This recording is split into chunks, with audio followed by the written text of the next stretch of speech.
बोलो श्री प्राणनाथ प्यारे की जय। बोलो श्री सतगुरु महाराज की जय। पन्ना धाम की जय। सर्व सुंदर साथ की जय। आप सभी सुंदर साथ जी के धाम हृदय में विराजमान शोभायमान प्राण प्रियतम धाम दुल्हा हृदयेश्वर आपके नूरी कोमल चरणार विंद में कोटान कोट प्रणाम जी। सुंदर साथ जी, महाराज जी के जीवन में क्या क्या बीत रहा है, पीछे क्या क्या होकर आ गया। छोटी सी उम्र, 13 साल की उम्र तक ही ऐसे लगा जैसे कितने बड़े जीवन के दुख वो भोग कर भी आ चुके हैं। अभी तो केवल किशोरावस्था तक ही पहुंचे हैं, पर आगे मुसीबतें और मुंह बाए खड़ी हैं। उन कष्टों के बारे में सुनकर अंदर महसूस करें कि हमें अपनी रहनी में क्या बदलाव लाने हैं। जो महाराज जी चाह रहे हैं, जो वो चाह रहे हैं हम उनसे मांगें, वो अखंड का धन हमें देना चाह रहे हैं। सुंदर साथ जी प्रणाम जी। एक अति सुंदर भजन गायन श्यामपाल जी के मुख से। प्रणाम जी। जी भैया। श्री सतगुरु महाराज की जय। बहन जी प्रणाम जी। सभी सुंदर साथ जी के चरणों में कोटान कोट प्रणाम। प्रणाम सुंदर साथ जी, ये भजन परम सतगुरु श्री रामचंद्र महाराज जी के द्वारा लिखा हुआ, उन्हीं के द्वारा बनाया हुआ, जो मैं आपके सामने प्रस्तुत करता हूँ। बोलो श्री सतगुरु महाराज की जय। मेरे सावरिया रे, मेरा दर्शन दिल ललचाए। मेरे सावरिया रे, मेरा दर्शन दिल ललचाए। दर्शन दिल ललचाए सावरिया, दर्शन दिल ललचाए। मेरा दर्शन दिल ललचाए। मेरे सावरिया रे, मेरा दर्शन दिल ललचाए। सुंदर सूरत शान निराली, उज्ज्वल गौर हसन मुख लाली।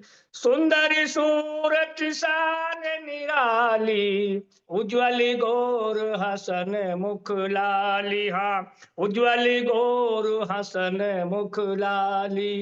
कोटिन काम लजाए, मेरा दर्शन दिल ललचाए। मेरे सावरिया रे, मेरा दर्शन दिल ललचाए। मेरा दर्शन दिल ललचाए। नंदशीले मोहन डारे, चंचल चपल चतुरु अनियारे। हाँ, नंदशीले मोहन डारे, चंचल चपल चतुरु अनियारे। हाँ, चंचल चपल चतुरु अनियारे। प्रेम भरे सुखदाए, मेरा दर्शन दिल ललचाए। मेरे सावरिया रे, मेरा दर्शन दिल ललचाए। मेरा दर्शन दिल ललचाए। रतन जड़ित सिर मुकट विराजे, हीरा मणि मानिक छवि छाजे। रतन जड़ित सिर मुकट विराजे, हीरा मणि मानिक छवि साजे। हाँ, हीरा मणि मानिक छवि छाजे। कोटिन काम लजाए, मेरा दर्शन दिल ललचाए। हाँ, कोटिन सूर्य ढपाए, मेरा दर्शन दिल ललचाए। मेरे सावरिया रे, मेरा दर्शन दिल ललचाए। मेरा दर्शन दिल ललचाए। रतन सखी का दर्शन दीनो, अपनी जान शरण में लीनो। रतन सजी का दर्शन दीनो, अपनी जान शरण में लीनो, हाँ अपनी जान शरण में लीनो। नित नित बलि बलि जाए, मेरा दर्शन दिल ललचाए। ओ नित नित बलि बलि जाए, मेरा दर्शन दिल ललचाए। मेरे सावरिया रे, मेरा दर्शन दिल ललचाए। बोलो श्री सतगुरु महाराज की जय, श्री शेरपुर धाम की जय, श्री तपोभूमि धाम की जय। प्रणाम जी श्याम भैया, बहुत बहुत बहुत सुंदर। राज जी की मेहर से आपने इतना सुंदर भजन गाया, मैंने पहले कभी नहीं सुना हुआ। जरूर आप शेरपुर धाम में भी गाते होंगे इतने भाव से। जिसके अंदर महाराज जी ने वो भाव दिए हो, वो प्रेम दिया हो, वही ऐसे भावों को व्यक्त कर सकता है। अपने चरणों में कोटान कोट प्रणाम जी। आते रहिएगा भैया जरूर। प्रणाम जी, प्रणाम जी। जी परमहंस महाराज श्री राम रतन दास जी की सदा सदा जय। सुंदर साथ जी, आइए चलते हैं बहुत सुंदर अति प्यारे प्रसंगों पर भी। और सबसे पहले आज हम दर्शन करते हैं जी। ये देखिए, ये हमें श्याम भैया और मधु दीदी से प्राप्त हुए महाराज जी का स्वरूप भी। और ये देखिए उनके मंदिर में ये अति सुंदर शोभायमान है। और महाराज जी की चरण पादुकाएं भी उनके घर में हैं। बहुत आया करते थे हमारे प्यारे महाराज जी। बनारसो बहन जी जिनको कहा जाता है, बनारसो आंटी के घर में, ये उन्हीं के पुत्र और पुत्र वधू के घर पे कोटान कोट प्रणाम। इन्हीं चरणों से चले, पग पग चले, कितनी पद यात्रा की, कितना पैदल चले। चाहे कितनी बार पैर उनके दुखते होंगे, कितनी बार रक्त बहा होगा, घाव हुए होंगे, पर हम सुंदर साथ के लिए चलते रहे, चलते रहे। कहाँ कहाँ सुंदर साथ की जागनी करते रहे। कितने सुंदर अपना रक्त बहा बहा कर सुंदर साथ में प्रेम की सिंचाई वो करते रहे। सुंदर साथ जी ऐसे प्यारे परमहंस महाराज जी के चरणों में कोटान कोट प्रणाम जी। जीवन भी न्योछावर कर दिया जाए तो उनकी एक सांस का, अमोलक सांस का मोल नहीं चुकाया जा सकता। श्याम भैया और मधु दीदी का बहुत बहुत शुक्राना इस अनमोल धरोहर के दर्शन हमें करवाने के लिए। आइए चलते हैं महाराज जी की बीतक पर। सुंदर साथ जी बचपन में 6 साल की उम्र में क्या हुआ, चोर उठा के ले गया। 8 साल की उम्र में पिता का साया भी शीश से उठ गया, सिर से उठ गया। छोटा भाई बुद्धिदास साथ में है। कुछ ही दिन और हुए, कुछ ही समय और बीता, माता का साया भी उठ गया। घर में खाने को रोटी नहीं थी तो उनकी दवाई का प्रबंध कैसे किया जाता। माता की बड़ी मुश्किलों से घर घर जाकर मांग मांग के कि आपके यहाँ किसी की मृत्यु हुई है क्या, आपके यहाँ किसी की मृत्यु हुई है। जैसा ताऊ ने सिखाया भोले भाले मासूम जंडू दत्त जी को, वैसा ही वो हर घर में जाके पूछते रहे। और हर घर से आगे गालियां मिल रही हैं कि क्या प्रश्न पूछ रहा है हमारे घर में आके। और वो भोले मासूम बालक को समझ में भी नहीं आ रहा कि मैंने ऐसा क्या गलत कह दिया जो मुझे आगे से इतने कटु वचन सुनने को मिल रहे हैं। आखिरकार एक घर मिल जाता है, माता का दाह संस्कार हो जाता है। किसी तरह से उसी गाड़ी में उनको, उनकी देह को रख कर ले जाया जाता है। पिंडदान करने के लिए आटा तक नहीं है, गेहूं तक नहीं है। वो भी पिता ने किसी को उधार दे रखा था सुनार को, तो वहां से वो आटा दे देते हैं कुछ किलो, तो उसी से पिंड दान किया जाता है। बहुत मुश्किलें सुंदर साथ जी, इतनी मुश्किलों से भरी हुई जिंदगी, पर ना कभी किसी से मांगा ना छीना। कटु वचन सुनकर भी आगे कटु कहने की कभी सोची भी नहीं कि मैं भी इनको गाली दे के आगे निकलता हूं, क्योंकि प्रेम का स्वरूप तो प्रारंभ से ही प्रेम के स्वरूप ही थे। उन्होंने कभी किसी को कटु नहीं बोला सुंदर साथ जी। अब तो खाने पीने के लाले पड़ चुके हैं, छोटे भाई बुद्धिदास को भी पालना है, कैसे चल पाएगा। अब सुंदर साथ जी जैसे कृष्ण जी गायें चराने चले जाया करते थे, उनके उनके पिताजी के पास, नंद बाबा के पास तो कितनी गायें हुआ करती थी, वो तो चराने खेलने चले जाया करते थे। यहाँ महाराज जी ने पेट भरने के लिए गाय चराने का काम शुरू किया, गडरिये बन चुके हैं, पर उनमें अभी भी उन कृष्ण जी की छवि ही ऐसा लगता है दिखाई देती है। इस बालक में भी किशोरावस्था में ही तो हैं अभी सुंदर साथ जी, तब भी कितना धन मिल जाता। कभी कभी तो पानी पी के ही सो जाते थे, कभी आधा पेट भरता, कभी कभी पूरा पेट भरता, और वो भी किससे? खाना बनाने वाला तो कोई घर में था ही नहीं, माता भी पलायन कर चुकी हैं, जा चुकी हैं इस संसार से, तो केवल आटे को पानी में घोल कर ही पी जाया करते हैं, उसको कहते हैं आज पेट पूरा भरा है। कभी तो गेहूं ही चबा लेते हैं, बस शरीर को चलाना है, कोई स्वाद कुछ नहीं, कच्चा ही खा रहे हैं सुंदर साथ जी, पकाने वाला भी कोई नहीं है घर में।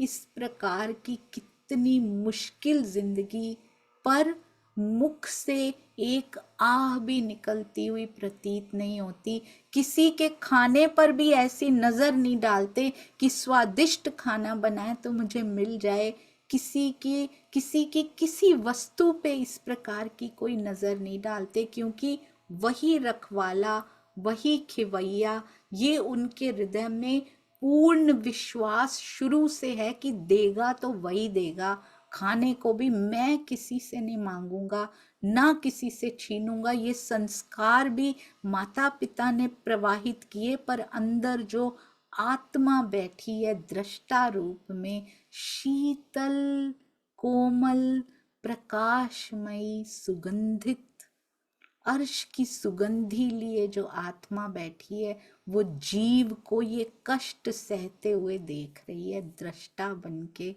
सुंदर साथ जी। पर जीव भी आत्मा के अनुसार ही, छोटी सी उम्र ही हो भले शरीर की, पर बिल्कुल वैसा ही व्यवहार कर रहे हैं, सब में अभी भी प्रेम ही प्रवाहित कर रहे हैं। कहते हैं कभी तो प्लेट भर के मिल जाता है, और कभी खाली ही सो जाते हैं, पानी पी कर ही सो जाते हैं। और ताऊ यही सोचता रहता है हर समय कि किसी तरह ये मर जाए तो छज्जूमल इनके जो है ना, इसका वंश खत्म हो तो इसका हिस्सा मुझे मिल जाए, इनका जो खानदानी जो घर है छोटा सा वो भी मेरे नाम पे हो जाए, किसी तरह इन बच्चों को मार डालूं तो बहुत अच्छा हो जाएगा। हर समय दांत पीसते रहते थे वो, हर समय यही प्लानिंग उनके हृदय में, यही चलती रहती थी योजनाएं कि इनको खत्म कैसे कर दिया जाए। एक दिन ताऊ ने क्या किया, बुद्धिदास जो इनके छोटे भाई थे उनको गोद में उठाया और खींच कर महाराज जी का हाथ भी खींचने लगे, साथ में झंडू दत्त है अभी तो इनका नाम। दोनों बच्चों का इनका हाथ पकड़ा, बुद्धिदास थोड़े से छोटे थे इनसे, तो उनको अपनी गोद में उठा लिया। दूर एक कुआं था, थोड़ी दूरी, और अपने मन में बहुत उन्होंने सोच रखा था कि इनको कुएं में डालकर मार डालना है, आज तो बहुत हो चुका है। अब तो ऊपर को बाहें खींची, अपनी ऊपर को इनकी बाह खींची कि अब इनको मैं डाल दूंगा। अब बुद्धिदास बहुत रो रहे हैं डर के मारे उनकी गोदी में कि ये अब कहाँ कुएं की तरफ ले जा रहे हैं, पता नहीं क्या करेंगे। खींच तान हो रही है, बुद्धिदास जी को भी छुड़वा रहे हैं, अपना हाथ भी छुड़वाने की कोशिश कर रहे हैं। अभी 6 साल के थे तब भी खींचतान हुई थी, ऐसे लगा था कमर से अलग हो जाएगा शरीर, जब एक तरफ सुमरू खींच रहे थे और एक तरफ वो चोर खींच रहा था। आज फिर खींचतान हो रही है स्वयं को और अपने भाई को बचाने के लिए। थोड़ी दूर पे ही कुआं है, पता नहीं कब फेंक देंगे। कैसा जीवन सुंदर सा जी, कभी इतनी मुश्किलें, जब अपनी मुश्किलें सोचे ना तो ये दृश्य अपनी आंखों के सामने जरूर ले आया करें। क्या मेरी मुश्किलें इन मुश्किलों के सामने कहीं ठहरती हैं? हमारे जीवन में तो ऐशो आराम दे रखा है पिया ने एक्चुअली। हम अपने कंफर्ट जोन से ही बाहर नहीं निकलना चाह रहे हैं सुंदर साथ जी। ये कसौटियां होती हैं जो दुल्हन को, पिया की दुल्हन को करनी पड़ती हैं यहाँ पे, तब पिया जी मिलते हैं। परमहंस कोई ऐसे ही नहीं बन जाता सुंदर साथ जी। कहते हैं अब तो इसका वंश मैं छज्जू का नष्ट करके रहूंगा, चाहे कुछ भी हो जाए। रो रहे दोनों बच्चे भी दिखाई नहीं दे रहे। ये दुनिया इतनी जालिम हो जाती है, ये माया इतनी जालिम हो जाती है सुंदर साथ जी कि सुनते हुए आंखों में अश्रु आ जाते हैं। तो जिन पे हो रहा है तब बच्चों की क्या हालत हो रही होगी सुंदर साथ जी। बीतक में भी देखें तो उसमें भी कितनी मुश्किलें आती हैं मिहिर राज जी पर, देवचंद्र जी पर। उनको भी कितना भूखों रहना पड़ता होगा। हमें तो ये बताया बीतक में कि बस घर से निकल गए थे, वहां पहुंचे, यहाँ यहाँ उन्होंने खोज की। खोज करने के दौरान पकाने वाली उनके पास भी कोई नहीं थी सुंदर साथ जी। दुल्हन को कसौटी करनी ही पड़ती है। श्यामा जी ने की, इंद्रावती जी ने की, रतनबाई देखिए कितनी कसौटियों से निकल रही हैं। ना माँ ना बाप सुंदर साथ जी पास में, केवल स्वयं, और भाई का भार भी स्वयं के ऊपर। अब वो कहता है चाहे मुझे बच्चों को मारने से फांसी हो जाए पर इनको जिंदा नहीं छोड़ूंगा। अब रात का समय था और कुएं के पास ही लोग चौपाल लगाकर थोड़ी दूर ही बैठे हुए थे और इन्होंने जोर जोर से चिल्लाया होगा कि बचाओ हमें बचाओ, कोई इनसे छुड़वाने की कोशिश कर रहे हैं। जोर शोर से खींचतान चल रही है। शुक्र है चौधरी ने सुन लिया और वो आ गए, तुरंत निकल के आ गए और उसने धमकाया ताऊ को, तुझे शर्म नहीं आती पंडित? और उन्होंने आकर हम दोनों भाइयों को बचा लिया। शुक्र है राज जी का। ऐसे भेजते हैं, कभी सुमरू को भेजते हैं, कभी चौधरी को भेजते हैं सुंदर साथ जी। हमेशा जिसका अंदर ना किसी से मांगता है ना किसी का छीनता भी, तो राजी का पता भी नहीं है उनको सुंदर साथ जी। ना मांगते हैं ना छीनते हैं ना कटु वचन किसी से बोलते हैं। पिया हर पल हर घड़ी पास में खड़े होते हैं। देवचंद्र जी को कौन सा पहचान थी पिया जी की, जब वो सिपाही रूप सिपाही वेश धर के उनके पास आ गए थे, जब वो बाल मुकुंद जी के रूप में दर्शन देने उनको आ गए थे सुंदर साथ जी। ब्रज का उनको दर्शन हो गया था। कहाँ पिया की पहचान थी? यहाँ भी अभी पिया की पहचान ना सही, पर अंदर जो आत्म बैठी है और जीव यहाँ पे जो व्यवहार कर रहा है ना सुंदर साथ जी, अति सुंदर। हमें क्या सीखना है? महाराज जी की बीतक केवल सुननी नहीं है, अपने जीवन में उतारनी है कि मेरे पिया ने इतने कष्ट सहे सुंदर साथ जी यहाँ पे आके, किसके लिए? ये उदाहरण किसके लिए प्रस्तुत किए जा रहे हैं? हमारे परमहंस महाराज जी के द्वारा। केवल इस हर कष्ट पे जब तक हम अपना नाम नहीं लिखेंगे ना, तब तक उनकी बीतक हमारे हृदय में नहीं उतर पाएगी। ये केवल प्रसंग नहीं है सुंदर साथ जी। इन प्रसंगों को अपने हृदय, हमारे हृदय को छू कर हमारे जीवन को बदल कर जाएं, तब तो हमने महाराज जी की बीतक सुनी या पढ़ी। नहीं तो कोई, नहीं तो हम तो हम तो प्राणनाथ जी की बीतक भी हर महीने हर साल सुन लिया करते हैं। क्या अंतर आया सुंदर साथ जी? क्या ये बीतक केवल कूड़ा इकट्ठा हम करते रहे और उसको निकालने के लिए? जीवन में इतना इकट्ठा किया, महाराज जी की बीतक एक बार पढ़ ली और सारा निकल जाए। अब आगे भी बढ़ना है ना सुंदर साथ जी। कूड़ा निकलने का मतलब होता है विकारों का निकल जाना अंदर से। ये जो विकार एक दूसरे को दुख देने के, लोभ के, महाराज जी को तो कोई लोभ नहीं है, किसी के खाने को भी नहीं देखते हैं सुंदर साथ जी। पेट भूखा हो तब भी स्वादिष्ट व्यंजन उनको आकर्षित नहीं कर पा रहे हैं। कोई सुख सुविधा की उनको कोई उत्कंठा नहीं है कि मुझे मिल जाए किसी तरह से, क्योंकि उनको पता है ना सुंदर साथ जी, उनको चाहे अभी पहचान पिया ने नहीं दी, पर उनको पता है हक चलाए चल ही हक बैठाए रहे बैठ, सोवे उठावे सब हक, नहीं हुक्म आड़े कोई ऐठ, हक चलाए चल ही। उनको हुक्म पर पूरा विश्वास है सुंदर साथ जी कि हक के चलाने पे मैं चलता हूँ, बैठाने पे मैं बैठ जाता हूँ। अभी पिया तो आएंगे जब आएंगे, पर उनको ये पता है कि उनके करने से सब कुछ होता है। उनके बिठाने से बैठते हैं, खिलाने से खाते हैं, पिलाने से, पानी भी नसीब तब होता है जब हक का हुक्म होता है सुंदर साथ जी। कहते हैं अगर उनका हुक्म ना होता, उनके हुक्म के हाथ में है, अगर ना होता तो हम कुएं में गिर चुके होते अभी तक। ये उनके मन में पूरा विश्वास है कि वो परमात्मा हर समय मेरे साथ है।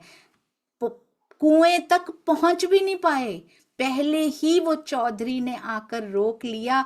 हम तो कहते हैं महाराज जी तो बालक थे, वो कैसे रोक पाते? खींचतान बड़ी मुश्किलों से कर रहे हैं, पर कुछ बन नहीं पाता यदि सुमरू की तरह चौधरी बीच में ना आ जाते तो।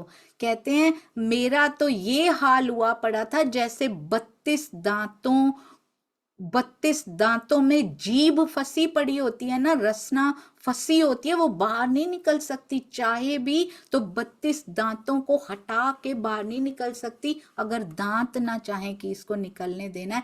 ऐसे भींच रखा था हमारे ताऊ ने, कहते हमको, हम नहीं निकल पाते कभी भी। पर राजी हमेशा महाराज जी के जीवन में आप देखेंगे बिल्कुल सही पल सही क्षण पे धनी कैसे भेज दिया करते हैं, क्योंकि जो उनकी नजर तले होता है ना, माया कितनी भी कसौटियां प्रस्तुत करे, परंतु हमेशा फ्लाइंग कलर से पास होते हैं। जो उनकी नजर में होते हैं वो कभी कसौटियों से नहीं घबराते हैं, और उनको बचाने कोई ना कोई, किसी ना किसी बहाना प्रस्तुत कोई ना कोई हो ही जाता है। उनकी सेवा में पिया ने इस बार चौधरी जी को प्रस्तुत कर दिया। कहते हैं मेरा तो यहाँ महाराज जी का तो था भी नहीं कोई, झंडू दत्त का बच्चे का, वैसे ही बुद्धिदास तो वैसे ही छोटे हैं, उससे कुछ होश नहीं। ये सौगात मिली उनको, पिया ने फिर बचा लिया।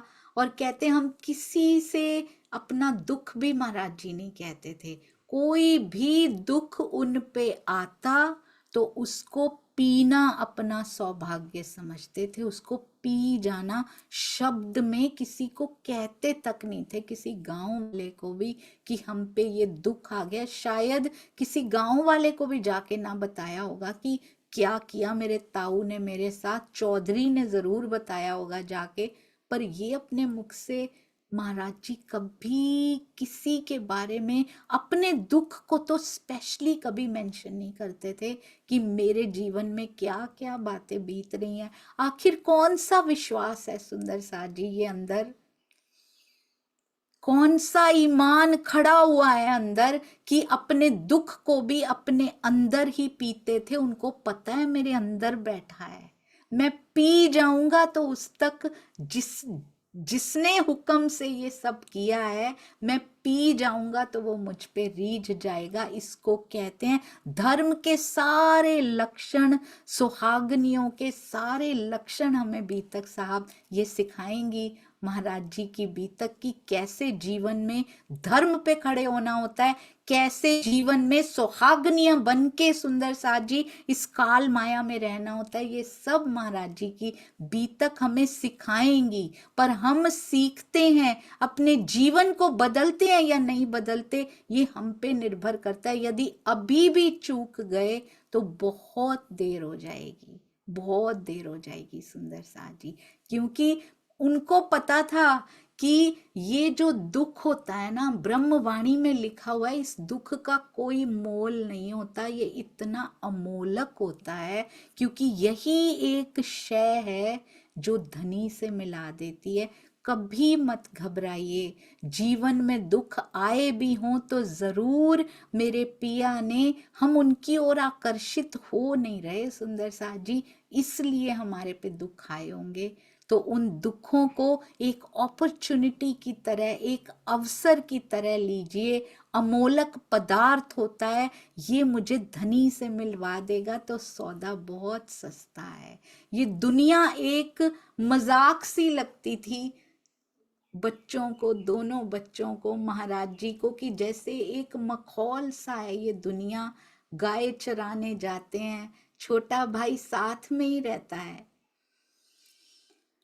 खाने का भी इंतजाम करने जाते हैं, गायों को छोटे भाई के साथ छोड़ के। कहाँ सुंदर साथ जी इस उम्र में तो बच्चों को कितना लाड करते हैं हम, पढ़ाई लिखाई करते हैं, माँ बाप हर सुविधा की चीज उनके सामने रख देते हैं लाके, कितना लाड अपने बच्चों से हम करते हैं। और ये दोनों बच्चे कभी भूखे, कभी आधे पेट, एक भाई गायों के पास बैठा है, दूसरा भाई खाने का इंतजाम, कौन से खाने का, खेतों में काटते हुए, धान काटते हुए गेहूं नीचे गिर गई होगी, वही उठाने जाते होंगे कि आज कौन से किसान ने काटी है, कौन सा सीजन चल रहा है, कौन सा क्या अनाज गिरा होगा जिसको मैं उठा लाऊं, कैसे प्रबंध करते होंगे सुंदर साथ जी। एक चिड़िया को पता नहीं होता बच्चों के लिए दाना चुगने जा रही हूं, आज मिलेगा कि नहीं मिलेगा, कैसे भाव मन में उस समय भी आते होंगे। पर मुख चमकता होगा तेज से, क्योंकि अंदर विश्वास है, कोई चिंता नहीं है। एक दाना मिला तो वो भी चबा लेंगे, और कुछ ना मिला तो पानी पी के ही सो जाएंगे। इतना संतोष, शुक्र, गरीबी और सब्र की पराकाष्ठा तो अभी हो चुकी है, आगे जाकर ना जाने क्या होगा सुंदर साथ जी। कहते हैं एक बार तो ऐसे हुआ कि कितने रोज हो गए थे, कितने दिन हो गए थे खाना खाए हुए। उसके बाद वो इंतजाम करने गए बुद्धिदास जी के साथ, गाय छोड़ के गांव वापस चले आए। कई दिनों में बनी रोटियां जंगल लेके गए, बुद्धिदास जी को बुलाने गए। बहुत मुश्किल सुंदर साथ जी, बड़ी मुश्किल से रोटियां लेकर आए थे, बड़ी मुश्किल से, कई दिनों से बनी हुई वो रोटियां थी। बुद्धिदास को जंगल में बुलाने गए, और जब तक उनको बुलाने गए इतना भोलापन, वापिस आके देखा तो रोटियां वहां पे नहीं थी, बड़े दिनों से भूखा था पेट। जब खोज की तो पता लगा कि बंदर उठा के ले गया था, धमका धमका के खा रहा था वो भी। ऐसा होता है सुंदर साथ जी, माया जब जोर पकड़ लेती है तो ऐसा होता है। हम दुनिया के लोगों के लिए, महान व्यक्तित्व के लिए ये सब पढ़ते हैं कि ऐसा उनके जीवन में हुआ। हमारे रियल हीरोज, हमारे महान महाराज जी हैं, हमारे महान देवचंद्र जी हैं, हमारे महान व्यक्तित्व, हम कितना याद करते हैं सबको। इनका जीवन कभी पढ़ा है, इनके साथ क्या क्या हो गया, जिनके अंदर आत्मा भी बैठी है, जिन्होंने उनका दीदार भी कर लिया, पिया जी का एकाकार हो गए उनके साथ, कभी देखा है। परमहंस कहना कितना आसान है, बहुत ही आसान है।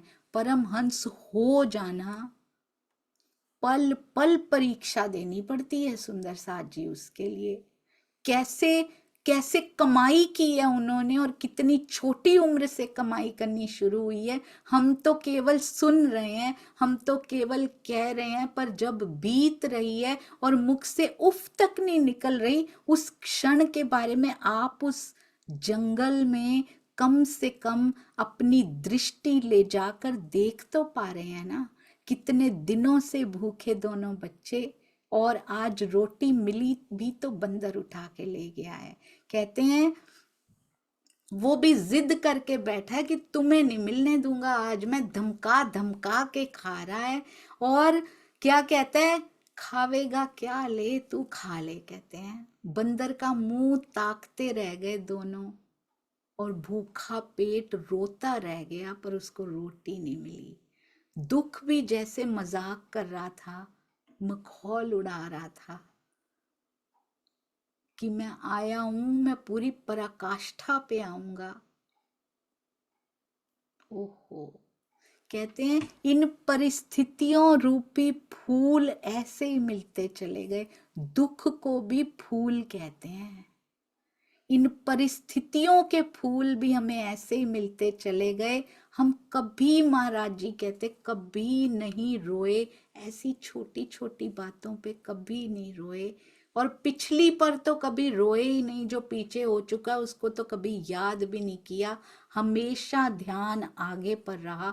एक छोटी सी लाइन है ये, पर क्या सिखा के जा रही है यहाँ पे। हम पिछली पर कितना रोते रहते हैं, पास्ट में ये हुआ, इसने मेरे साथ ऐसा किया, क्या था इन परिस्थितियों के सामने जो हमारे साथ हुआ हो। सुंदर साथ जी, कितनी रातें भूखे बिताई हैं हमने, कितनी बार पानी पी के सोए हैं हम, कितनी बार खींचतान हुई है, कितनी बार जान पे बनाई है हमारे, क्या मुश्किलें रही हैं हमारी।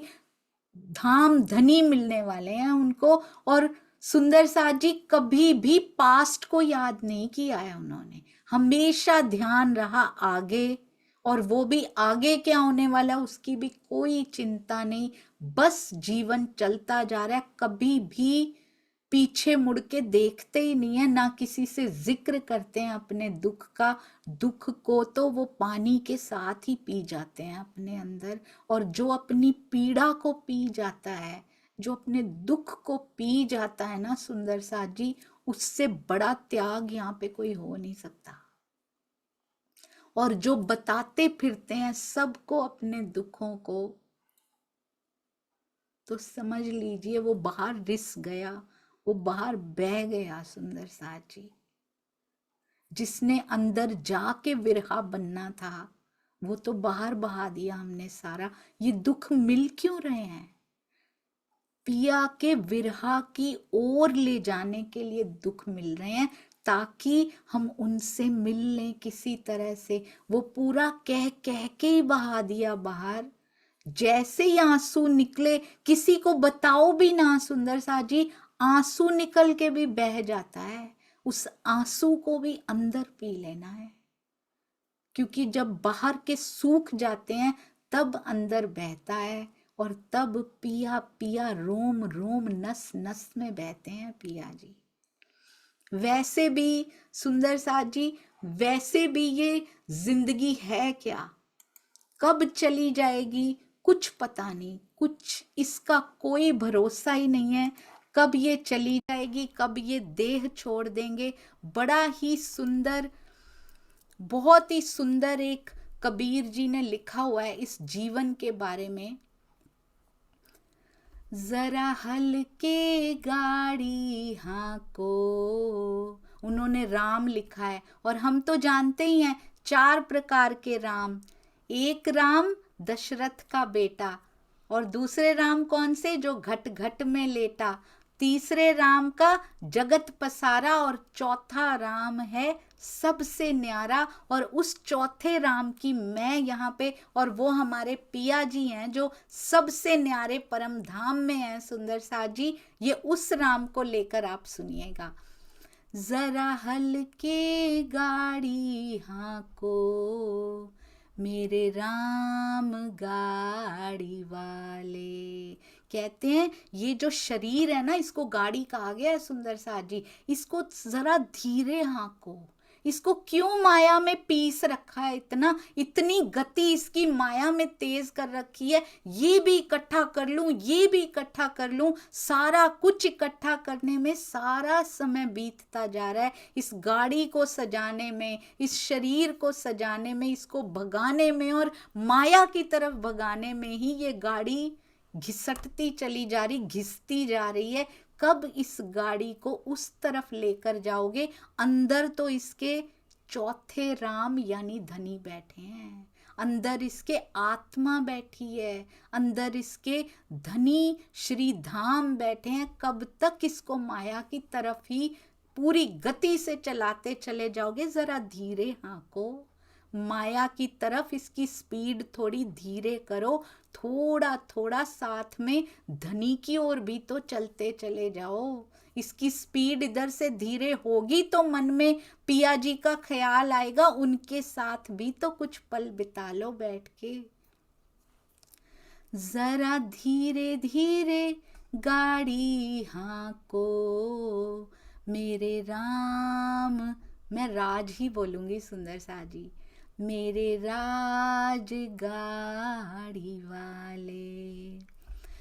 गाड़ी मारी रंग रंगीली, पहिया है लाल गुलाल। इसको बहुत रंग रंगीले कपड़े पहना के, बहुत सुंदर आभूषण, सुंदर घड़ियां, मोबाइल, सब फैसिलिटीज इसको देके इसका श्रृंगार करते हैं। इसको अच्छे अच्छे महंगे महंगे कपड़े, जूते सब चाहिए, अपने बाल भी अच्छे से करवाते हैं, सारा कुछ हमें लेटेस्ट चाहिए सुंदर सा जी। रंग रंगीली ये गाड़ी हमने बना रखी है, लाल गुलाल इसका पहिया, खूब सजा सजा के इस गाड़ी को हमने रखा है, इस तन रूपी गाड़ी को।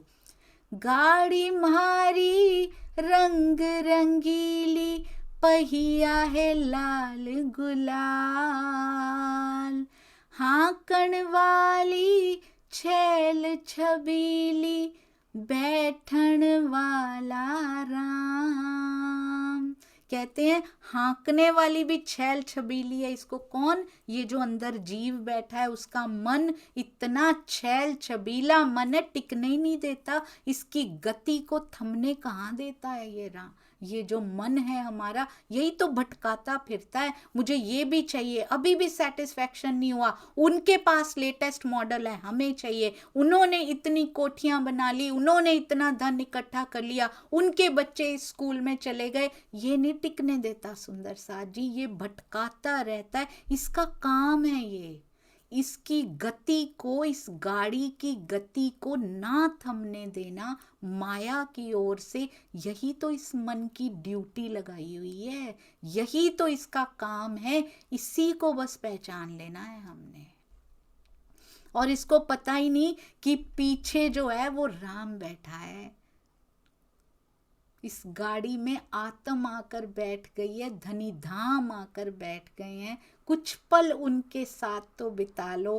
पूरा दिन गोपियां भी काम किया करती थी, हम गोपियां, सुंदर सा जी, गोपियां कोई थर्ड पर्सन नहीं है कि वो गोपियां नहीं, हम गोपियां भी तो पूरा दिन माया का काम करती थी, पर रोम रोम में से श्याम श्याम श्याम सुनाई देता था हर पल।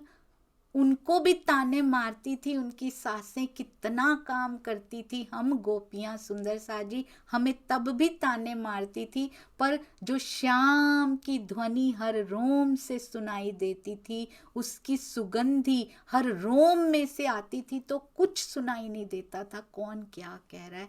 जब तक उसके प्रेम का असर था तब तक हमें कुछ सुनाई नहीं देता था सुंदर सा जी। आज भी गति को थोड़ा, ये नहीं कहा जा रहा माया को छोड़ दीजिए, खेल दिखाने लाए हैं, खेल देखना है। हमने गोपियों की तरह भी कर्तव्य पूरे किए थे, आज भी कर्तव्य पूरे कीजिए, पर रोम रोम में श्याम, रोम रोम में ध्वनि उसकी आनी चाहिए।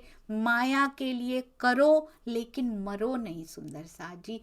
कुछ समय अपनी आत्मा, जो महाराज जी कहते हैं इतने दिन से भूखे थे, कभी पानी पी के गुजारा कर लिया करते थे, ये हमारी आत्मा की स्थिति दर्शाई है महाराज जी ने इसके थ्रू।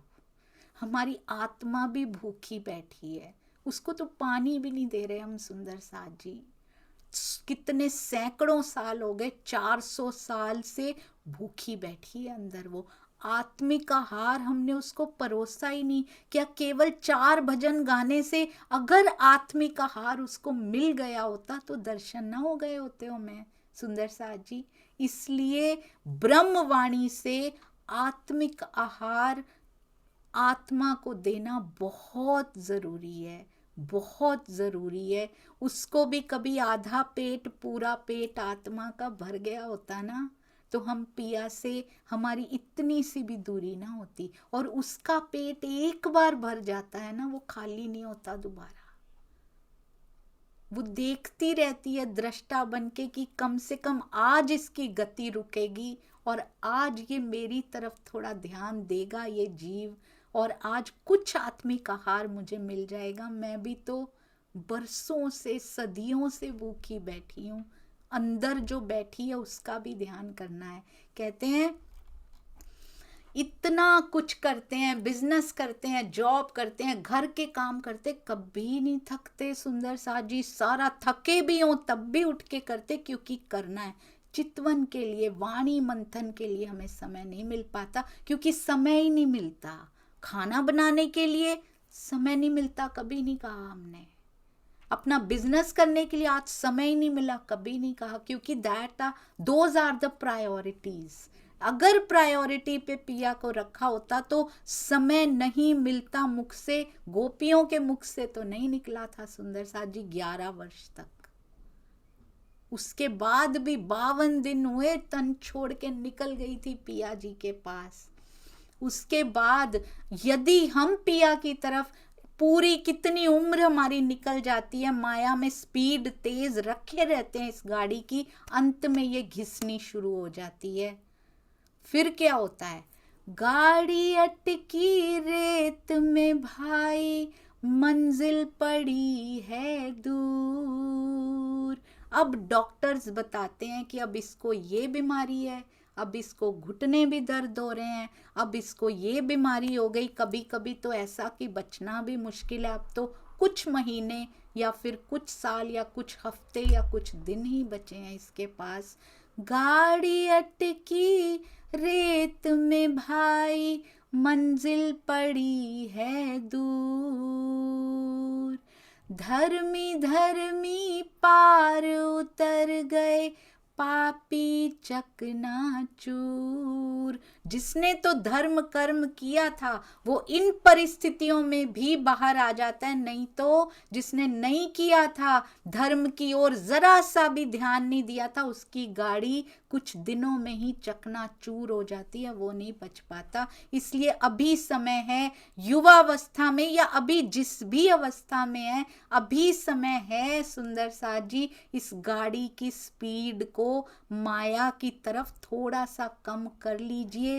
समय निकाल के वाणी मंथन, चितवन, सेवा, भजन सब कर लीजिए, वरना समय नहीं बचेगा। उसके बाद यदि कोई बीमारी लग गई तो देश देश का वैद बुलाया, लाया जड़ी और बूटी।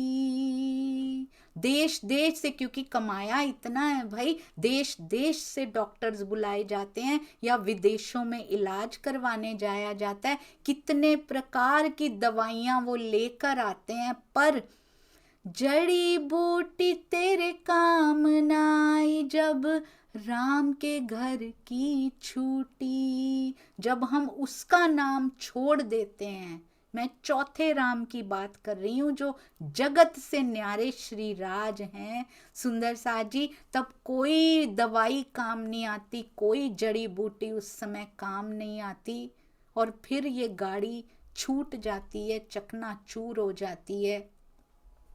बहुत कम समय है हमारे पास, सांसों की टिकटिकी निकली जा रही है, हर एक श्वास में श्वास श्वास निज नाम जपो, वृथा श्वास मत खोए। और केवल जपना भी नहीं है सुंदर साथ जी, अंदर तक इस श्वास से वो अंदर उतर जाए, ऐसा जपन हो कि मेरे रोम रोम से तेरी आवाज आए। जब मैं गोपी के रूप में ये कर सकती थी, तो अभी क्यों नहीं कर सकते सुंदर साथ जी। और केवल श्री तारतम वाणी के मंथन से ये संभव हो सकता है, जो हमारे महाराज जी अपने शीश कमल पे धारण करके साइकिल पे सुंदर साथ जी आ गए, इतने दूर से आ गए। किसके लिए वाणी उठा के लाए थे वो? यदि हमने पढ़नी नहीं थी वो श्री मुखवाणी, क्यों इतने कष्ट सह के लाए थे वो हमारे लिए? ये धरोहर अपने सिर पे क्यों उठा के लाए थे? अपने हृदय में समाकर, अपने शीश पे उठा के। यदि हमने उनसे कोई लाभ ही नहीं लेना था, उनके दर्द पे, उनके कष्टों पे हमारा नाम लिखा हुआ है, उनकी इस ब्रह्मवाणी की बांसुरी पे हमारा नाम आज भी लिखा हुआ है। यदि ये गाड़ी टूट गई, चार जना मिल माथे उठायो, बांधी काठ की घोड़ी। बस सुंदर साथ जी, खत्म ये मानव जन्म। फिर चार जने उठ के माथे पे उठा लेंगे इस काठ की घोड़ी को, ले जाके मरघट पर रख दी, फूंक दीन ही जस होरी। फिर से मरघट पे रख दिया। हर बार कितने मानव जन्म गवा कर आए हैं, ये जीव कितने गवा कर आया है, मेरी आत्मा कितने तनों पर बैठकर आ रही है। और अगर अभी भी सुध ना आई, अभी भी वाणी का आसरा ना लिया, अभी भी सेवा ना की सुंदर साथ की श्री जी की, अभी भी सुंदर साथ जी चितवन में बैठकर, एकांत में बैठ के उससे दो बातें ना की, तो फिर ये ऐसे ही चला जाएगा बेचारा। फिर आत्मा महामती जी के चरणों में जाने की बजाय फिर एक और तन ढूंढ रही होगी। सोचिए, उस दृश्य को सोचिए। आज मेरा तन छूट जाए, मेरी आत्मा मेरे तन से बाहर निकले, जीव बाहर निकले, दोनों एक दूसरे के सामने खड़े हों, आत्मा फिर एक और जीव की ओर बढ़ जाए, और ये जीव भी दूसरी किसी कोख में चला जाए और जन्म लेने के लिए। हर बार ऐसा होता है क्योंकि हमने सुध नहीं ली सुंदर साथ जी उसकी। हर बार वो संदेश देने आते हैं, हमने नहीं पकड़ा। इस बार इस तन को नहीं गंवाना है। बिलख बिलख कर तिरिया रोवे, बिछड़ गई री मेरी जोड़ी। हस्बैंड वाइफ एक चला गया, दूसरा बिलख बिलख के जीवन व्यतीत करता है अपना, कि मेरी जोड़ी टूट गई, बिछड़ गई मेरी जोड़ी। कहे कबीर सुनो भई साधो, जिन जोड़ी तिन तोड़ी। ये कोई परमानेंट संबंध तो था भी नहीं, यहाँ पर आकर बना था, यहीं टूट गया। जिससे परमानेंट निस्बत है, जिससे अखंड निस्बत है हमारी, हमने उसको तो याद ही नहीं किया। वो जोड़ी हमारी कभी नहीं टूट सकती। जो पिया की निस्बत हमसे है वो कभी नहीं टूट सकती सुंदर साथ जी। अब आगे महाराज जी क्या कहते हैं, आज से बस ये ध्यान रखना है सुंदर साथ जी, हमारी श्वासें कहीं सारी माया की ओर तो व्यतीत नहीं ना हो रही। कम से कम आधा घंटा, 15 मिनट सुबह, 15 मिनट रात को तो हर कोई निकाल सकता है, कोई कितना भी बिजी हो।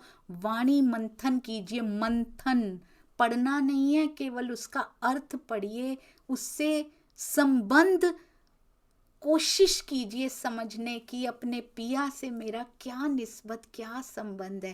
कहते हैं हम महाराज जी कहते जितने यजमान थे ना, ताऊ ही जाते थे उनके यहाँ भी, वो लालच में फंसे हुए थे।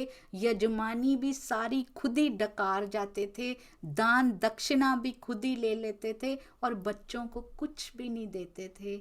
आमदनी की जगह कुछ भी था ही नहीं आमदनी की जगह पे। और कहते एक गांव था ललौन खेड़ी, उसमें भी कुछ यजमान रहते थे और वो यजमान बुलाते रहते थे, इनके पिताजी को बुलाते रहते थे, पर वहां से बुलाते तो भी ताऊ बीच में रोड़ा बन जाते कि मैं ही आ जाता हूँ, ताकि अगर ये गए तो फिर इनको यजमानी मिल जाएगी, भूख से ही मर जाएं। चलो कुएं में नहीं डाल पाया तो क्या हुआ, भूख से ही जान निकल जाए दोनों बच्चों की, किसी तरह इनको बस खत्म कर दूं मैं। जैसे सुंदर साथ जी आपने देखा है,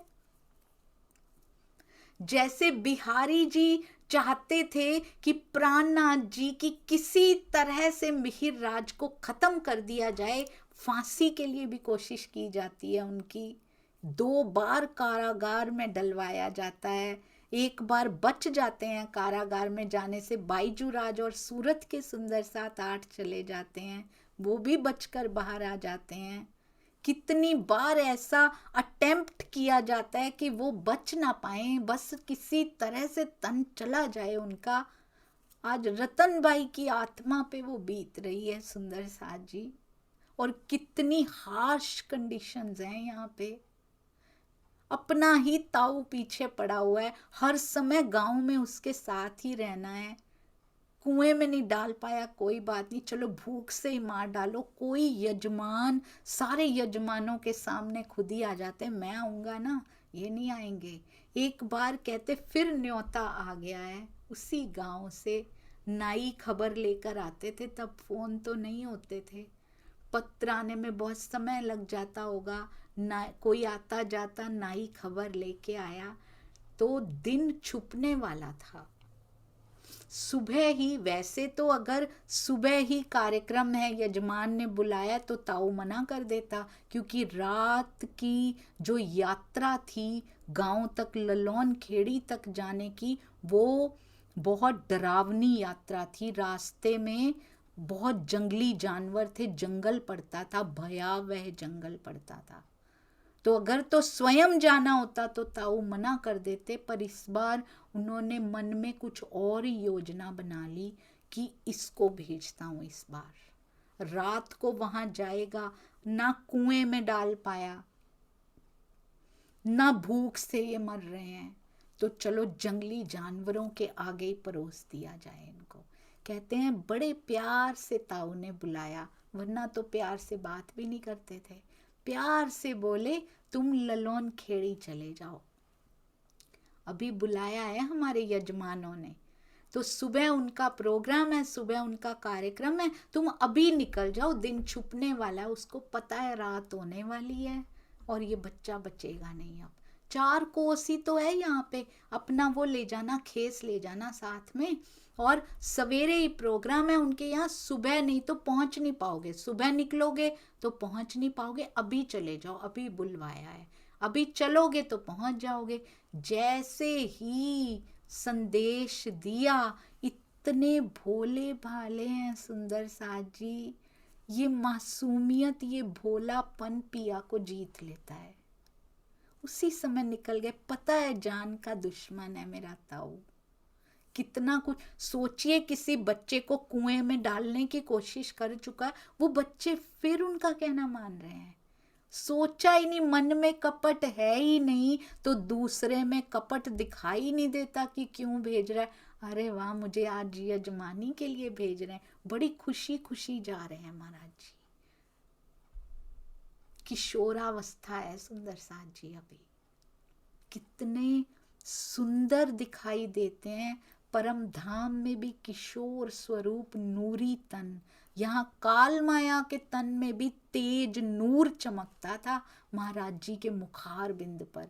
चाहे कितने दिनों से उन्होंने भोजन नहीं किया होता था, पेट पीठ उनका एक हो जाएगा सुंदर साथ जी, तब भी मुखार बिंद ऐसा था उनकी आंखों की चमक, उनके नेत्रों में, जैसे पिया के नेत्रों में लाल डोरे लालिमा बोलते हैं ना, उनके नेत्रों में हमेशा चमकते दिखाई देते रहे, क्योंकि अंदर धामधनी की बैठक है। उन्होंने लिया अपना खेस कंधे पे। खेस क्या होता है? कंबली सी होती है, कंबल, छोटा कंबल यात्रा के लिए ले जा सकते हैं। कंधे पे रखा, उसी समय जैसे ही उन्होंने कहा उसी समय चल दिए। अस्त, सूर्य की किरणें अस्त हो रही थी और जंगल का भयावहपन बढ़ता जा रहा था। सोचिए आप, जब तक उस घटना में, इस प्रसंग में, इस दृश्य में स्वयं को खड़ा नहीं करेंगे ना, तब तक ये अंदर नहीं पहुंच पाएगी। इसको एक कहानी की, ये भी बीतक साहब एक कथा नहीं है ना सुंदर साथ जी, वो हमारी बीतक है। ये भी कथा नहीं है, ये कहानी नहीं है, इसको कहानी की तरह मत सुनिएगा, मेरी विनती है आपसे। ये भी हमारी बीतक है सुंदर साथ जी। मेरी रतन बाई, हमारे महाराज जी, मेरे महाराज जी, ये कष्ट मेरे लिए सहन कर रहे हैं। वो जैसे हम वो बीतक को अपने अंदर बसाते हैं, बीतक साहब को, वैसे इनको अंदर बसाइएगा। क्या मन में चल रहा होगा जंगल में से निकलते हुए किशोर के मन में क्या चल रहा है सुंदर साथ जी। जैसे जैसे गहन अंधेरा बढ़ता जा रहा है, वैसे वैसे रेगिस्तान में गए थे ना देवचंद्र जी, क्या मन में विचार आ रहे थे? कोई आएगा, कोई आ ना जाए, रेत के टीले इधर से उधर, ये भी तो जंगल है। कहाँ वो होते थे दिशा सूचक और दिखाने वाले, कहाँ है इनके पास? कहीं भी रास्ता भटक सकते हैं, छोटे ही तो हैं सुंदर साथ जी। कहते जैसे सूर्य की किरणें मध्यम होने लगी, अस्त होने लगा सूर्य, तब तो घर से निकले थे, अब जंगल में जा रहे हैं, दिल कांप रहा है। जैसी रात घिर गई है घने जंगल में, डर लग रहा है, बहुत डर लग रहा है। भाएं भाएं कर रहा है जंगल, कोई दिखाई नहीं दे रहा वहां पे, और जंगली जानवरों की आवाजें सुनाई दे रही हैं, आस पास ही हैं। पता तो लगता है अभी कोई आएगा, हिल जा रहे हैं। कहते हैं ऐसा जंगल है कि शूरवीर कोई चला जाए ना, जो किसी इंसान से ना डरता हो, किसी से ना डरता हो, कोई शूरवीर भी इस जंगल में चला जाए, उसका दिल हिल जाएगा, ऐसा है। और कहते तब गांवों में से भेड़िए गांवों में आके भी बच्चों को उठा के ले जाते थे। तो ये तो जंगल उनका घर है, भेड़ियों का घर है, तो यहाँ कैसे छोड़ेंगे मुझे? रोज आए दिन खबर आई रहती थी कि इस गांव से भेड़िया बच्चे को उठा के ले गया, इस गांव से, क्योंकि पास ही तो था गांव जंगलों के पास ही तो होते थे। छोटे छोटे गांव में कुछ लोग बस गए, तो ये तो मैं भेड़ियों के घर में आ गया हूं, यहाँ कहाँ छोड़ेंगे मुझे? कहते अच्छे अच्छों को वहां फिक्र रहती थी, बड़े बड़े जो लोग, बहुत अमीर तरीन लोग भी थे उनको भी, और जो बहुत ताकतवर भी थे उनको भी चिंता रहती थी, फिक्र रहती थी गांव में कि भेड़िया हमारे बच्चों को उठा के ना ले जाए कहीं। तो महाराज जी सोच रहे हैं अपने दिल में, देवचंद्र जी सोच रहे हैं सिपाही ना आ जाए, चोर ना आ जाए, कहीं किसी ने मुझे अपना बंधक बना लिया तो। महाराज जी सोच रहे हैं अगर भेड़िया यहाँ आ गया तो मैं क्या करूंगा, बालक ही तो हूं, अच्छे अच्छों को नहीं छोड़ते ये। ताऊ ने इसीलिए भेजा था। अब समझ में आई उनको समझ ही नहीं आई पहले, क्योंकि मासूमियत, निष्कपट जो हृदय होता है ना, उसको समझ ही नहीं आई कि ताऊ इतने प्यार से क्यों बोल रहे हैं आज, मुझे भेज क्यों रहे हैं आज। अब समझ में आई जब आधी रात को जंगल में स्वयं को पाया है कि अब इसलिए भेजा था। अच्छा अच्छा, ये भी कुआं ही था जिसमें उन्होंने मुझे गिराया है, जहां वो मारना चाहता था। अब तो कोई चौधरी नहीं है यहाँ जो मुझे बचा लेगा। तो कहते माँ बाप तो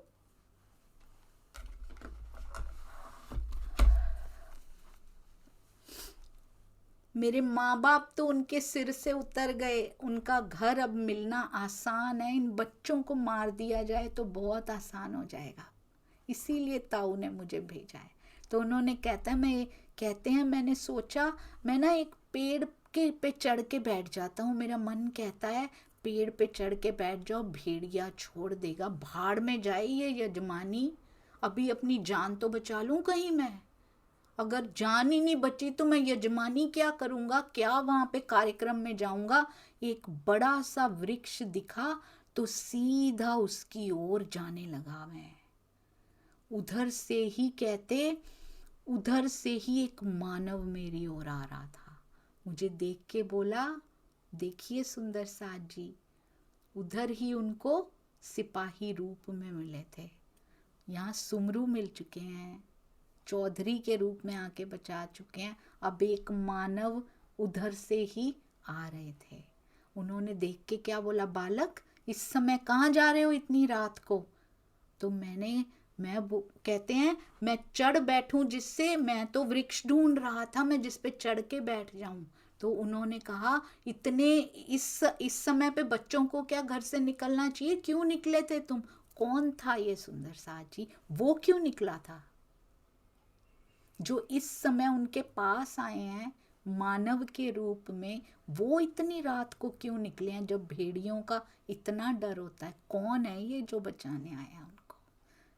ये वही हो सकते हैं सुंदर साथ जी जो मरुस्थल में आए थे, जो रेगिस्तान में आए थे श्यामा जी के पास, आज जंगल में आए हैं। तो क्या हमारे पास नहीं आएंगे, हम भी निष्कपट बने, हम भी भोले बने, हम भी मासूम बने, हमारे पास भी आते हैं वो सुंदर साथ जी, अपनी अंगना को नहीं छोड़ते, आज जंगल में आ गए हैं उनके पास। कहते मैं भी ललोन खेड़ी जाने कोई घर से आया। अभी जैसा ये दृश्य है, यदि आप इसको देख पा रहे थे तो वो तो सामने से आए हैं, वो ललोन खेड़ी कैसे जा रहे थे सुंदर साथ जी। वो तो आगे वृक्ष ढूंढ रहे थे, वहां बैठने वाले थे ऊपर चढ़ के, और ये तो उल्टी तरफ से आ रहे थे। अगर हमने देखा है उनको आते हुए तो वो तो इनके गांव की तरफ जा रहे थे, वो ललोन खेड़ी कैसे जा रहे थे सुंदर साथ जी। यही होते हैं पिया का लाड, पिया का प्रेम, यही होता है। कहते मैं भी उधर ही जा रहा हूं, आओ तुम्हें छोड़ देता हूं। सिपाही ने भी यही कहा था, तुम्हें कहाँ जाना है, वहाँ का राजा कौन है, वजीर कौन है, बातों में उलझाया। ये भी कह रहे मैं भी उधर ही जा रहा था, वो सिपाही भी उधर ही जा रहे थे सुंदर सा जी, ये भी उधर ही जा रहे हैं। बहुत सुंदर, कैसे पिया आ जाते हैं लाड लडाने के लिए। जब हम बिल्कुल अंधेरी रात और जंगल जैसा दुख जीवन में लग रहा हो ना, कि कोई नहीं बचा सकता यहाँ हमें, जंगल जैसा दुख लग रहा हो कि कोई भी माया आके हमें खा जाएगी, आते हैं पिया। महाराज जी की बीतक हमें बताती है, बीतक साहब भी हमें बताती हैं कि पिया आते हैं, बस अपना भोलापन बरकरार रखना, अपनी मासूमियत बरकरार रखना, कपट मत रखना अपने हृदय में। वो हर पल हर घड़ी आते हैं सुंदर साथ जी। इसके आगे क्या होता है वो हम अगली बार यानी कि कल सुनेंगे नहीं, बोलेंगे नहीं, सुनेंगे नहीं। इस बार उस दृश्य में खड़े होके देखेंगे और अपने हृदय से कभी इन घटनाओं को निकलने नहीं देंगे। ये कहानी नहीं है, और अपना जीवन इनके साथ साथ चल के परिवर्तित करेंगे। दुख आए या सुख आए, पिया तू ही तू, तू ही तू, तू ही तू।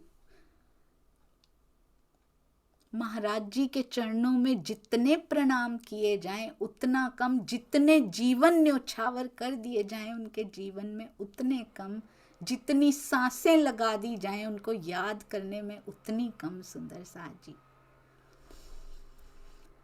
बोलो श्री शेरपुर वाले महाराज जी की कोटान कोट जय, हमेशा हमेशा जय। प्रणाम जी सुंदर साथ जी, प्रणाम जी। और मैं असमर्थ पा रही हूँ सुंदर साथ जी, उनके जीवन की घटनाओं को बोलने में भी असमर्थता महसूस होती है। उन्होंने जी के दिखाया, त्रुटियों के लिए कृपया क्षमा करते जाइएगा। प्रणाम जी। सुंदर साथ जी, ये राज्य की हम सब सुंदर साथ पे असीम मेहर है कि हम जो परमहंस महाराज श्री रामरतन दास जी महाराज जी का जीवन वृतांत सुन रहे हैं। ये मार्मिक, इतनी दर्द भरा बचपन का समय महाराज जी ने जो व्यतीत किया, ऐसा लग रहा है जैसे राज जी उस जीव के सारे संस्कार इतनी कसनी में तपा के मिटा देना चाहते हैं और उस जीव सोने जैसे जीव को कंचन बना देना चाहते हैं। क्योंकि वो जो रतनबाई की आत्मा बैठी है इस जीव के साथ, उनके धाम हृदय में सूक्ष्म रूप से तो पिया जी विराजमान है ही, लेकिन उनको प्रत्यक्ष भी होना है, तो वो भूमिका बना रहे हैं। इतना कठिन समय उन्होंने निकाला कि उनके जो ताऊ जी थे वो नकली सिंह, वो सगे ताऊ नहीं थे जो उनको कुएं में डाल के मार देना चाहते थे। छोटे से थे, उन्होंने कहते हैं कि मन पे पैर लगा लिया, जैसे वो खींच के डाल रहे थे कुएं में तो मन से पैर लगा लिया। मन मतलब वो कुएं की बाउंड्री वॉल, उससे पैर अड़ा दिए तो वो धकेले नहीं जा रहे थे उनसे। इतने में वो चौधरी आके उनके प्राण बचा लेते हैं। और जब जंगल में जा रहे हैं, लालौन खेड़ी भयावह जंगल है, तो वही मेरे पिया जी आके उनको रास्ता दिखा रहे हैं, बिल्कुल जैसे सोनिया दीदी ने बताया। हम प्रत्यक्ष देख रहे हैं, जीवंत भी तक सुन रहे हैं उनके मुखारबिंद से कि जिस प्रकार रेगिस्तान में धनी देवचंद्र जी को पहुंचाया बातों ही बातों में। और अगर दृश्य मान करें, जैसे वो बता रहे थे कि विपरीत दिशा से आ रहे हैं और कह रहे हैं मैं भी तो लालौन खेड़ी जा रहा हूं, चलो मैं आपको छोड़ देता हूं। तो नजर से ना काढ़ी मुझे अव्वल से आज दिन, प्रियतम अपनी अंगना को कभी नजर से ओझल नहीं होने देते हैं, लेकिन ये कसनी जीव को तपाने के लिए है। उनके हृदय में जो उन्होंने राज्य का साक्षात दीदार किया। आज जो हमारे श्यामपाल भाई जी ने भजन बोला महाराज जी द्वारा लिखित, उसमें स्पष्ट लिखा है बाद में, रतन सखी को दर्शन दीनो अपनी जान शरण में लीनो। और पहली लाइन क्या थी? मेरे सांवरिया रे मेरा दर्शन दिल ललचाए। ललचाता वो है जिसको एक बार स्वाद लग गया हो, एक बार दीदार हो गए तो दोबारा मिले, तीसरी बार मिले, बार बार मिले। और राज्य का उन्होंने जो उस भजन में वर्णन किया कि कैसा गौर मुख, गौर वर्ण का मुखारबिंद है, लालिमा लिए हुए है, और उनके चंचल चतुर अनियारे नयन हैं, चपल हैं, सर पर मुकुट है, माणिक मणियों से युक्त है, और उसमें से कितनी कितनी ज्योति निकल रही है, कितना प्रकाशित है कि करोड़ों सूर्य भी लजा जाएं। ये सारे उनके शब्द, उनको तो दीदार नित नित बलि जाए। तो वो अपने ध्यान में, चितवन में राज्य को हर रोज पाते थे। और उनके सानिध्य में आने वाले जो सुंदर साथ थे, सबसे पूछा, सबने माया मांगी। राज्य के दीदार, परमधाम के दर्शन कोई मांग लेता तो उस दिन उनको मिल जाते, जब बनारसो बुआ जी ने लाइन लगवाई थी। तो ऐसे हमारे परमहंस जो जिनके धाम हृदय में राज्य बैठ के एकाकार हो गए हैं।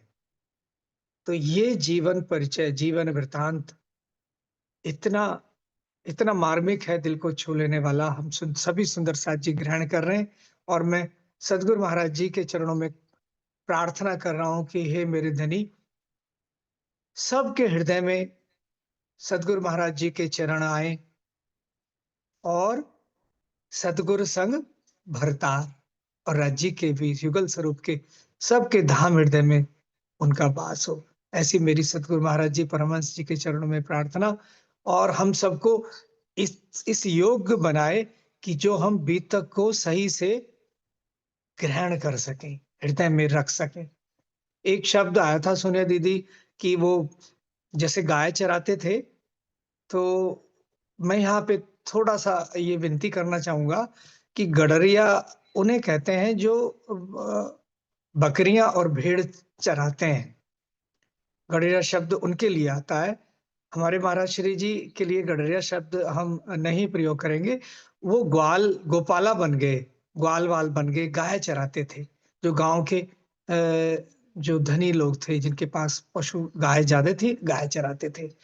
तो उन्होंने अभाव की इतना जीवन देखा। जैसे रोटी को तो उन्होंने कहीं लिखा है कि रोटी को तो चिढ़ हो गई थी कि मैं तुझे नहीं मिलने वाली। लेकिन उसमें भी वो क्या बल था जो महाराज जी को मस्त रखता था। चिंता नहीं थी, माँगा नहीं किसी से। लेकिन वो क्या बल था? वो उनके आत्मा में सूक्ष्म रूप से हमारे धनी जो विराजमान थे, वो बल था। तो ऐसे हमारे परमहंस राम रतन दास जी, आपकी सदा ही जय हो। सुंदर साथ जी, आपकी भी सदा जय हो। और उनके उनके जीवन को बताने वाली हमारी सोनिया दीदी, आपके द्वारा महाराज जी का जीवन चरित्र हमारे सबके हृदय में बैठे, साथ में धामधनी के चरण भी बैठे, आपके चरणों में भी, सब सुंदर साथ जी के भी आपके चरणों में प्रेम प्रणाम। प्रणाम, प्रणाम सुंदर साथ। प्रणाम जी भैया। सारी बीतक का जो सम्मिश्रण होता है ना, वो महाराज जी के जीवन में दिखाई दे रहा है। कृष्ण जी गाय चराते थे, महाराज जी ने भी गाय चराई। आपने बिल्कुल सही कहा, उनके लिए तो गोपाल यही शब्द प्रयोग करना चाहिए। मैं क्षमा चाहती हूँ सुंदर साथ जी। और धनी श्री देवचंद्र जी के जीवन में जो हो रहा है, वो भी महाराज जी के जीवन में उसकी भी झलक दिखाई देने लगी है। प्राणनाथ जी ने जो कष्ट सहे, उनके भी झलक इसमें दिखाई देने लगेगी। सोचिए, सबके कष्ट इकट्ठे करके जो सहन किए हैं महाराज जी ने।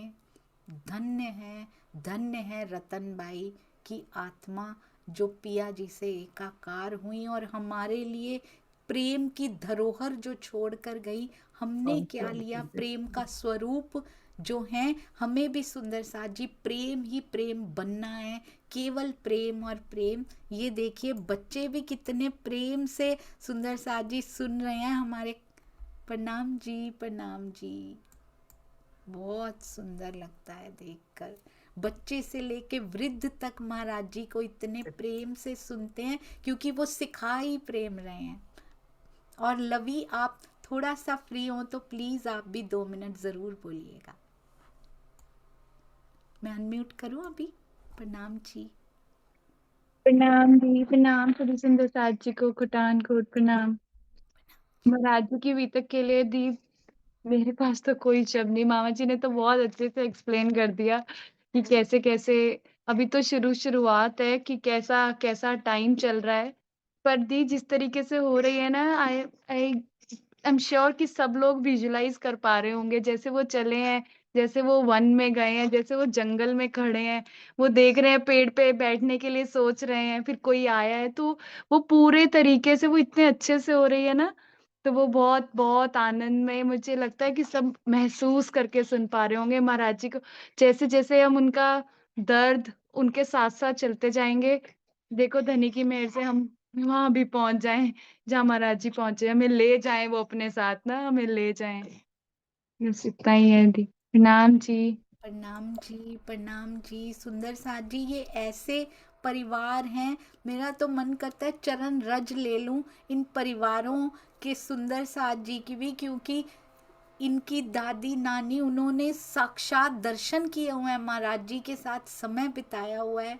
दुष्यंत भैया की मम्मी पापा, उन्होंने समय बिताया हुआ है सुंदर साथ जी, उनके माता पिता ने। तो इसीलिए ये प्रेम के संस्कार इन परिवारों में आए हैं महाराज जी की मेहर से। हम सुंदर साथ बहुत सौभाग्यशाली हैं कि आप सुंदर साथ के दर्शन करने को भी मिल जाता है, जो उनसे इतना मिले हुए थे। प्रणाम जी। जी। और मैं ये भी चाहूँगी, दुष्यंत भैया की भी हमेशा ये इच्छा रहती है, आप ज़रूर 2 शब्द महाराज जी के लिए, जो सुंदर साथ नहीं भी बोलते ना, सुंदर साथ जी ज़रूर बोलिए। आपको अपने अंदर इतनी इतनी शांति, इतना प्रेम महसूस होगा। यदि भाव आपके अंदर आ रहे हैं तो रोकिए मत, हम सब सुंदर साथ जी तक ज़रूर पहुंचाइए। आशा दीदी, मैं आपके पास भी आना चाहूँगी। प्रणाम जी। प्रणाम जी। प्रणाम जी। मैं तो ना फर्स्ट टाइम ये सुन रही हूँ महाराज जी की बीतक, और इतना दर्द हो रहा है ना साथ साथ में दिल के अंदर ना, बस हम भी इसी रास्ते पर ही चलते रहे। धनी सब पर इतनी मेहर करे, और कर भी रहे हैं। बहुत कृपा हो रही है मेरे राज श्यामा जी की मूल मिलावे से। अब ऐसे लगता है कि वो सभी को ले जाने की तैयारी करवा रहे हैं। बस जो रात खींच के रखी हुई है ना उन्होंने, बस वो आखिर है। अब फायदा यही टाइम है उठाने का। प्रणाम जी। प्रणाम जी। सुंदर साथ जी पहली बार सुन रहे हैं। हमारे ये वरुण सचदेवा भैया के माता जी हैं, बहुत सुंदर गाया भी था। पहली बार सुन के इतने भाव महाराज जी के प्रति आ रहे हैं। बस सुंदर साथ जी यही चाहिए, सबके हृदय में बसें, सब प्रेरणा लें हमारे महाराज जी से, और चले जो रास्ता उन्होंने हमें दिखाया है। दिखाया नहीं है कि वो देखो वो रहा रास्ता और चलो, चल के दिखाया है, तो हम भी चले उनके पीछे पीछे। सुंदर साथ जी प्रणाम जी। हर सुंदर साथ के हृदय को छू जाए, और हमारी रहनी को भी उनकी रहनी छू जाए। छूने मात्र से परिवर्तित होना शुरू हो जाएगा। श्रीनिवास अंकल प्रणाम जी। और प्रफुल्ला दीदी, मैं आपके पास भी आऊंगी। प्रणाम जी श्रीनिवास। प्रेम प्रणाम सुंदर साथ जी।